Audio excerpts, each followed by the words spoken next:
최완기의 주간 아이티클. 안녕하세요. 최완기의 주간 아이티클 3회 방송입니다. 오늘은 애플에 관한 소식 3개와 테슬라가 이제 자사 전 차량에 완전 자율주행 하드웨어를 장착한다는 소식과 퀄컴의 NXP 반도체 인수와 AT&T의 타임워너 인수 소식과 마지막으로 마이크로소프트 주식 최고치 경신 소식 등 총 6개 소식을 전해드리고자 합니다. 첫째로 애플이 10월 27일 가질 맥북 이벤트 소식입니다. 애플은 맥 하드웨어 전반에 걸쳐 리프레시 사이클이 예상 시기보다 늦어졌습니다.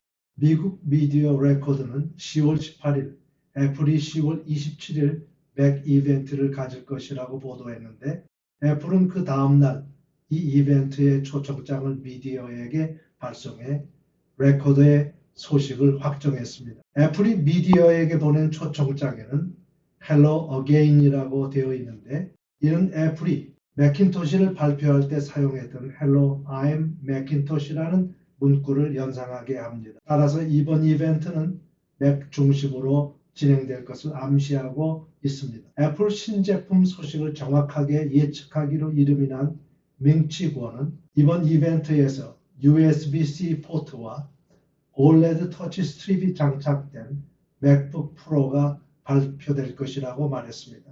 애플이 추론한 상표에 의하면 이 OLED 터치 스트립은 아마도 매직 툴바로 불릴 가능성이 높습니다. 권은 또한 애플이 이번 이벤트에서 단지 13인치 맥북을 론칭할 것이라고 말했는데 이 모델이 2015년에 출시된 12인치 맥북을 대체할지 혹은 추가 라인업인지는 두고 보아야 할 것 같습니다. 그리고 애플이 $1000 이하 랩탑 시장을 겨냥해 맥북 에어를 리프레시할 가능성도 있습니다. 그러나 iMac과 5K 외장 디스플레이는 이번 이벤트에서는 공개되지 않을 가능성이 높고 아마도 2017년 중반에나 출시될 것으로 보입니다. 그리고 인텔이 내년 1월까지는 카비 레이크 프로세서를 출시하지 않기 때문에 이번 맥 리프레시는 스카이레이크 기반이 될 것으로 예상됩니다. 둘째로 애플 직원들이 애플을 상대로 제소한 집단 소송과 애플카 프로젝트 축소 소식을 함께 묻고 애플에게 좋지 않은 소식을 전하고자 합니다. 이 집단 소송의 재판은 캘리포니아에서 10월 18일 시작되었습니다. 이 소송은 일부 애플 직원들이 2011년 애플이 캘리포니아 주 노동법을 위반하고 리테일 스토어 직원들에게 쉬는 시간과 식사 시간을 주지 않았고 또한 주급도 제때 지급하지 않았다고 주장하고 애플을 제소해서 시작되었습니다. 이 집단 소송에 해당되는 애플 리테일 스토어 직원들은 2007년 12월 16일부터 2016년 10월 16일까지 재직한 모든 직원들입니다. 원고 측 변호사는 이미 2014년 7월에 해당자의 수가 2만 명에 달했다고 말했습니다. 애플은 자사 리테일 스토어 직원들에게 상기 노동법 위반은 물론 심각한 수준의 직원들 감시 등으로 악평이 나 있습니다. 이번 법원의 판결이 어떤 방향으로 나올지 귀추가 주목되고 이번 집단 소송으로 인해 애플의 이런 부정적인 비즈니스 관행은 고쳐져야 한다고 생각합니다. 그리고 프로젝트 타이탄으로 알려진 애플카 프로그램이 하드웨어 중심에서 소프트웨어 중심으로 변경되었다는 소식이 새롭게 나왔습니다. 사실상 프로젝트 타이탄은 리더십 부재와 내부 분쟁으로 인해 좌초된 것으로 애플은 처음부터 전기차와 자율주행차 생산에 너무 쉽게 생각했던 것이 문제점으로 드러났습니다. 일부 소스들에 의하면 애플카 프로젝트는 자동차 매니아인 조니 아이브가 밀어붙인 것으로 알려졌습니다. 디자인은 아이브 중심의 디자인팀에서 하고 실제 자동차는 다른 기존 업체들 하나가 만든다는 계획이었지만 BMW를 포함해 기존 자동차 업체들이 이에 동의하지 않아 실패로 돌아갔습니다. 더군다나 엄청난 수의 부품들이 들어가는 자동차 생산에서 애플은 아이폰처럼 부품 공급 업체들을 쉽게 모을 수 없어 좌절했다는 소식도 있습니다. 애플은 자율주행 기반 소프트웨어 개발로 방향을 선회했습니다. 그동안 영입한 하드웨어 부분 인재들은 다 잘리거나 스스로 걸어나가야 할 입장에 처했습니다. 애플카는 팀 쿡이 CEO직을 맡은 이래 애플워치와 함께 실패작으로 남을 프로젝트가 될 가능성이 높아졌습니다. 셋째로 금주 25일 애플이 발표할 예정인 2016년 회계연도 4분기 곧 9월 분기 실적 소식입니다. 이 실적 발표에 앞서 애플에게 좋은 소식과 좋지 않은 소식이 금주에 동시에 나왔습니다. 먼저 좋은 소식은 월스트리트 증권사 코엔의 전망입니다. 코엔은 9월 하순에 출시된 아이폰 7과 7 플러스가 비록 9월 분기 내에 불과 2주 정도 판매되었지만 예상외로 판매 호조 현상으로 지난 3개월 동안 팔린 총 아이폰의 40%를 넘을 것이라고 예상했습니다. 따라서 9월 분기 아이폰 판매량은 4,600만 대가 될 것으로 예상했고 아이폰의 평균 판매가도 606불로 상승될 것이라고 말했습니다. 이 같은 아이폰 7과 7 플러스의 판매 호조는 삼성 갤럭시 노트 7의 발화, 리콜 영향이 컸고 애플은 제1의 수혜자가 되었습니다. 그러나 9월 분기에는 아이폰 7과 7 플러스의 공급 부족 현상으로 인해 큰 혜택은 볼 수 없을 것으로 예상됩니다. 아마도 12월 분기와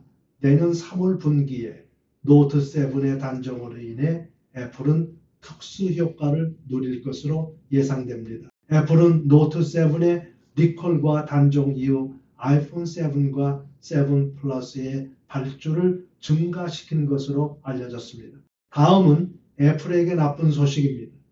애플의 블루투스 칩 공급 업체인 레어드는 19일 스마트폰 판매 저조와 가격 인하 압박으로 인해 자사이익이 하락할 것이라고 투자자에게 경고했고 이 경고가 나간 후 레어드의 주식은 최대 50%까지 하락했습니다. 그리고 일부 분석가들은 애플이 미국 시장에서는 선전하고 있지만 중국 시장에서는 고전하고 있다는 사실을 지적하면서 실제로 중국에서 아이폰 7과 7 플러스의 판매는 아이폰 6S와 6S 플러스보다 저조하다는 소식도 나왔습니다. 애플은 25일 자사회계연도 4분기 곧 9월 분기 실적 보고에서 과연 올해 들어 계속 하락하고 있는 추세를 반전시킬 수 있을지가 주목됩니다. 넷째로 테슬라 소식입니다. 테슬라 CEO 일론 머스크는 20일 저녁 특별 이벤트에서 이제 새롭게 생산되는 자사 모든 차량에 완전 자율주행 하드웨어가 장착될 것이라고 발표해 업계에 폭탄을 투하했습니다. 이는 저가형 전기차인 약 3만 불 선의 모델 3에도 카메라와 센서와 레이더 조합의 완전 자율주행 하드웨어가 장착된다는 의미입니다. 그리고 이 완전 자율주행 하드웨어는 자사 모든 차량에 기본으로 제공되지만 이를 활성화하는 소프트웨어는 8,000불에 구매해야 한다고 말했습니다. 아마도 거의 대부분의 테슬라 고객들은 8,000불을 지불하더라도 이 완전 자율주행 기능을 사용할 것으로 예상됩니다. 그날 테슬라가 공개한 비디오는 이제까지 고속도로에서만 사용하도록 제한된 오토파일럿 기능이 한층 발전해 일반 도로에서도 사용할 수 있는 것을 보여줍니다. 가정집 차고에서 나와서 테슬라 본사 주차장까지 오토파일럿으로 주행해 회사 문 앞에 내린 후에 차가 스스로 주차 장소를 찾아 주차하는 모습은 충격 그 자체였습니다. 테슬라는 자율주행 기술 개발은 구글보다 비록 후발주자이지만 구글의 제한된 자율주행차 프로토타입에 비해 수십만 명의 테슬라 소유자들이 오토파일럿 모드로 주행하면서 축적된 데이터는 그야말로 방대한 것이고 이것이 바로 구글을 비롯해 다른 경쟁 업체들보다 앞설 수 있었던 비밀입니다. 머스크는 내년 말에 뉴욕에서 LA까지 테슬라 차량이 자율주행 모드로 완주할 수 있다고 예측했습니다. 이는 완전 자율주행차가 생각보다 훨씬 일찍 도로상에서 주행하는 것을 볼 수도 있다는 점을 암시해주는 부분입니다. 다섯째로 올해 최고의 인수합병들 중 하나로 간주될 수 있는 퀄컴의 NXP 반도체 인수와 AT&T의 타임 워너 인수 소식입니다. 퀄컴은 21일 네덜란드 소재 자동차 칩과 보안 칩 업체인 NXP를 주당 $110에 인수하기로 합의했다고 발표했습니다. 이는 약 $373억 규모의 딜입니다. 그리고 22일 AT&T는 미디어 자이언트인 타임 워너를 $854억 인수한다고 발표했습니다. 이 두 딜 모두 한 주간에 발표된 것으로서 10월 16일부터 22일까지 한 주간은 2016년 한 해 동안 인수합병에 있어서 최고의 주간이 될 것입니다. AT&T는 타임 워너의 인수로 인해 자사 비즈니스가 통신사에서 컨텐트 생성과 전달을 통합한 것으로 확장되었습니다. AT&T의 타임 워너 인수는 HBO, CNN, 터너, 워너브라더스를 포함해 영화와 TV의 방대한 콘텐츠를 확보하게 되었습니다. 이는 역시 콘텐츠가 킹이라고 하는 것을 입증해 주는 것입니다. 이는 이미 버라이즌이 야후 인터넷 핵심 비즈니스를 인수함으로써 확인된 사실입니다. 한 가지 짚고 넘어갈 것은 AT&T가 이번 타임 워너 인수를 속전속결로 성사시켰다고 하는 점입니다. 업계 소스들에 의하면 AT&T는 구글과 애플이 타임 워너 인수 전에 뛰어든다는 조짐을 간파했고 따라서 이들이 인수에 입찰하기 전에 서둘러 인수계약을 체결했다는 것입니다.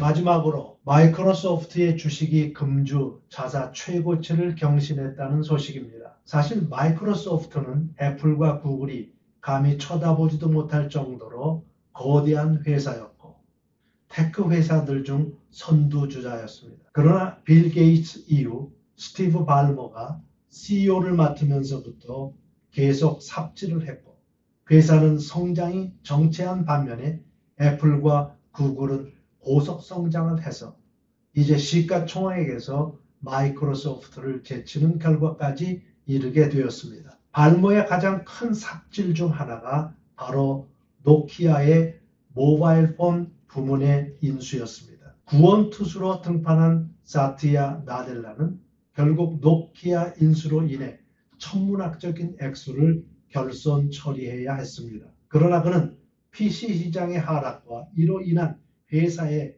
신동력을 찾아야 한다는 점을 간파하고 애저 부분, 곧 클라우드 컴퓨팅 서비스와 이를 기반으로 한 오피스 365에 집중 투자했습니다. 이번 분기에 마이크로소프트의 호실적은 바로 나델라가 애저와 오피스 365에 집중한 결과입니다. 애저 비즈니스는 9월 분기에 1년 전보다 116%가 증가해 이전에 마이크로소프트의 윈도우와 오피스가 신동력이었던 것처럼 이제는 애저가 신동력이 되었습니다. 이는 지도자 한 사람이 기업에 얼마나 중요한 영향을 미치는가를 잘 대변해주는 중요한 사례가 됩니다. 현재 진로를 찾지 못하고 갈팡질팡하고 있는 대한민국이라고 하는 주식회사를 지켜보면서 아마도 이는 한 국가에도 적용되는 좋은 사례라고 생각합니다. 이상입니다. 들어주셔서 감사합니다. 다음 주에 또 뵙겠습니다.